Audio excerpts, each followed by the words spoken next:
Assalamualaikum warahmatullahi wabarakatuh. Kembali lagi dengan saya Fena Setia Jiwiratama. Pada kesempatan kali ini saya akan membahas tentang mengelompokkan dan tantangan data mining. Oke, langsung ke pertama. Di pengelompokan data mining ada yang pertama ada deskripsi, yaitu proses penggambaran pola dan kecenderungan yang terdapat dalam data.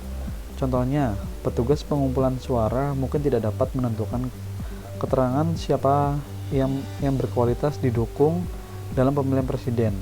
Deskripsi dari pola dan kecenderungan sering memberikan kemungkinan penjelasan untuk suatu pola atau kecenderungan. Yang kedua ada estimasi. Estimasi yang bersama dengan klasifikasi, kecuali variabel target, estimasi lebih ke arah numerik daripada ke arah kategori. Yang ketiga ada prediksi, yaitu prediksi yang bersama dengan klasifikasi, kecuali bahwa dalam prediksi nilai dari hasil akan ada di masa mendatang. Contohnya, prediksi harga beras dalam 3 bulan yang akan datang. Yang kedua, prediksi presentasi kenaikan kecelakaan lalu lintas tahun depan jika batas bawah kecepatan dinaikkan. Yang keempat ada klasifikasi. Dalam klasifikasi terdapat target variabel kategori. Sebagai contoh penggolongan, pendapatan dapat dipisahkan dalam 3 kategori, yaitu pendapatan tinggi, pendapatan sedang, dan pendapatan rendah. Yang kelima ada pengklasteran. Pengklasteran merupakan pengumpulan record, pengamatan atau memperhatikan dan membentuk kelas-kelas objek yang memiliki kemiripan. Klaster adalah kumpulan record yang memiliki kemiripan satu dengan yang lainnya dan memiliki ketidakmiripan dengan record-record dalam klaster lainnya. Pengklasteran beda dengan klasifikasi, yaitu tidak adanya variabel target dalam pengklasteran. Pengklasteran tidak mencoba melakukan klasifikasi, mengestimasi atau memprediksi nilai dari variabel target. Algoritma pengklasteran mencoba untuk melakukan pembagian terhadap keseluruhan data menjadi kelompok-kelompok yang memiliki kemiripan.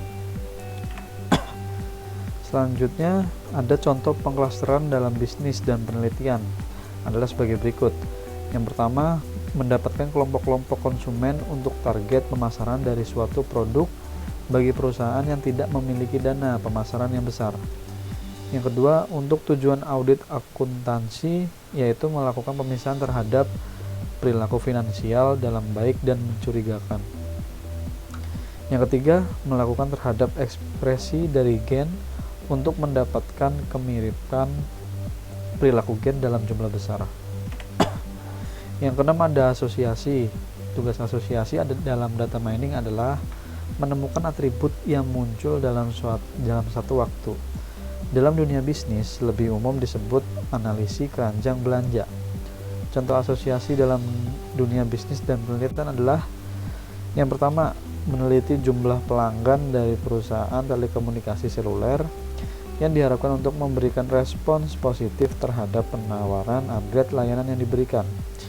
Yang kedua, contoh kedua yaitu menemukan barang dalam supermarket yang dibeli secara bersamaan dan barang yang tidak dibeli secara tidak bersamaan.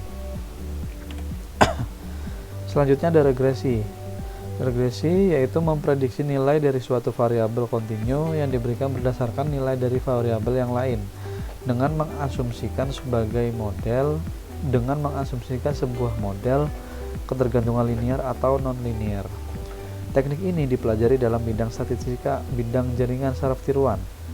Contoh aplikasinya, yang pertama ada memprediksi jumlah penjualan produk baru berdasarkan pada belanja promosi atau iklan. Memprediksi kecepatan angin sebagai suatu fungsi suhu. Time series prediction dari indeks stock market. Yang ke-8 ada pencarian pola sekuensial atau sequence data mining. Mencari jumlah event yang secara umum terjadi secara bersama-sama. Oke, yang terakhir adalah tantangan dalam data mining. Tantangan dalam data mining ada 7. Yang pertama yaitu scalability, yaitu besarnya ukuran basis data yang digunakan. Yang kedua ada dimensionality, yaitu banyaknya jumlah atribut dalam data yang akan diproses. Yang ketiga, kompleks dan heterogeneous data, yaitu data yang kompleks dan mempunyai variasi yang beragam. Yang keempat, ada data kualitas data yang akan diproses seperti data yang bersih dari noise, missing value, dan lain-lain. Yang kelima, ada data ownership dan distribution. Siapa yang memiliki data dan bagaimana distribusinya. Yang keenam, ada proses preservation, yaitu menjaga kerahasiaan data yang banyak diterapkan pada data nasabah bank. Yang ketujuh, streaming data, yaitu aliran data itu sendiri. Baik, sekian dari saya. Apabila ada salah kata mohon dimaafkan. Saya akhiri. Wassalamualaikum warahmatullahi wabarakatuh.